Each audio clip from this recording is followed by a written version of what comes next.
What is up, guys? Ian here from Co-Create Today. Co-create with me so we can create a better tomorrow. Today I want to talk about the collective consciousness and how every single one of us are connected on a deeper level than we think we are.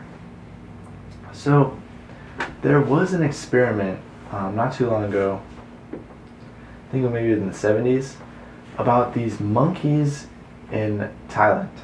Now, this island in particular had a ton of washed up fruit, and the monkeys wouldn't eat it, and they would just they were studying these monkeys, and they just noticed that none of the food that drops on the ground gets eaten. But as they studied these monkeys, the monkeys became more desperate and actually took those fruit or whatever fell on the ground that is edible, and the monkeys started washing them, and then they would feed each other. Now, this washing of this fruit started on this one island.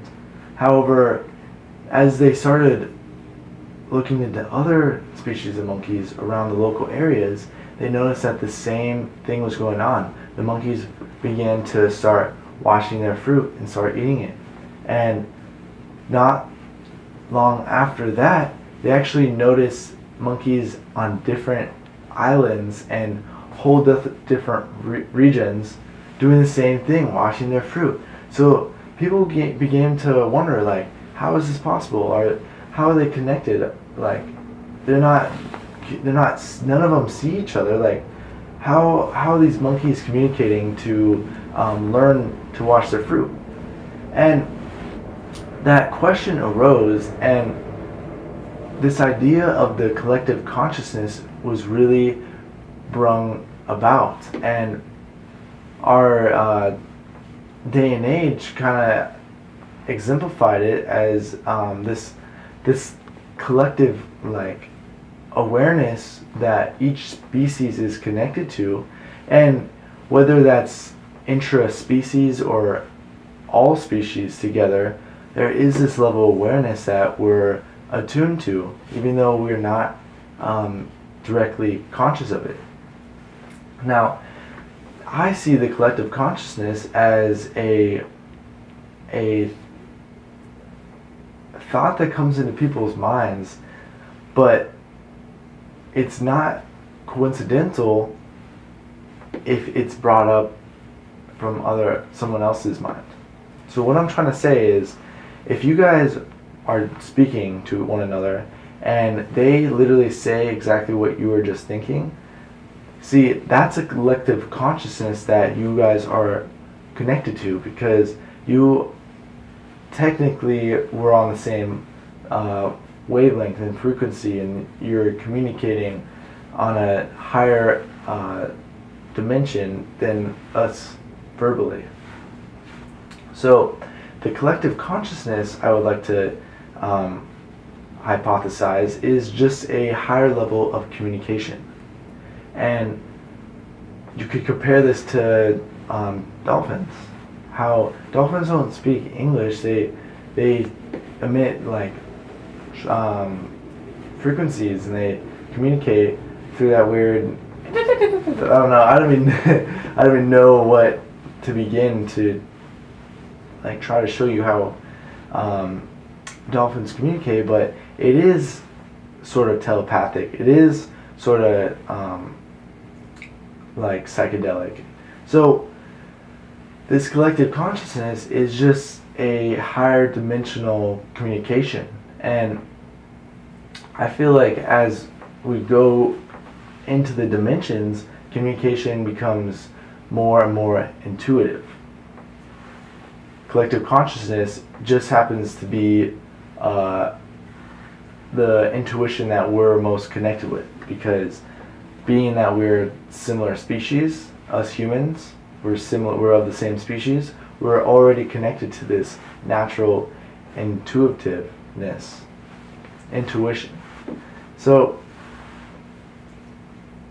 the way that I was brought into collective consciousness was this idea called the Mandela Effect.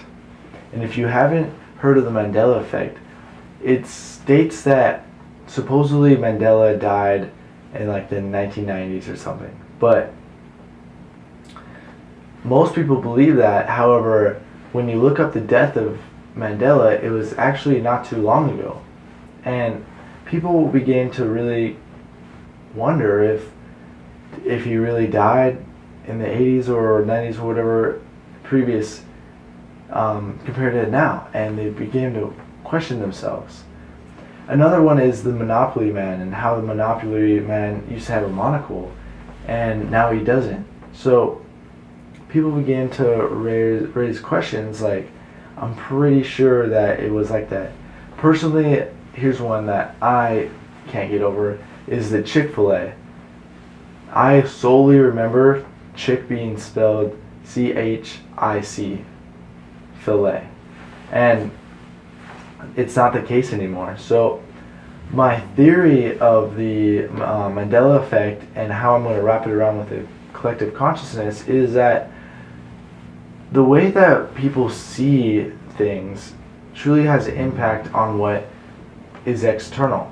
Now, if enough people believe in such thing, that gives it more ability, density, fruition to actually exist. Now, the collective consciousness is, in my eyes, something that is kind of like a yin and yang type of thing. So if something overruns the other thing, it's more likely to exist in the external world. So let's say yang is more present compared to the yin, therefore more yang is going to be externalized. And my idea with the collective consciousness is the more people believe compared to the other, the more likely that it will exist on an external environment. And that could be literally anything. So I know this is hard to wrap your head around. Being able to explain it is really helpful for me, and learning it and understanding it even more myself. So think about it. Look up the collective consciousness. I really enjoy learning about it, and really love to create new theories about it. It's really a cool thing to start to understand, and that's definitely comes with awareness. So I hope you guys like this video. I hope I didn't go too crazy and too out of sorts, but I hope you like this video. If you like these videos, make sure you subscribe. Other than that, I hope you guys have a great day, and I'll talk to you later. Thanks, guys.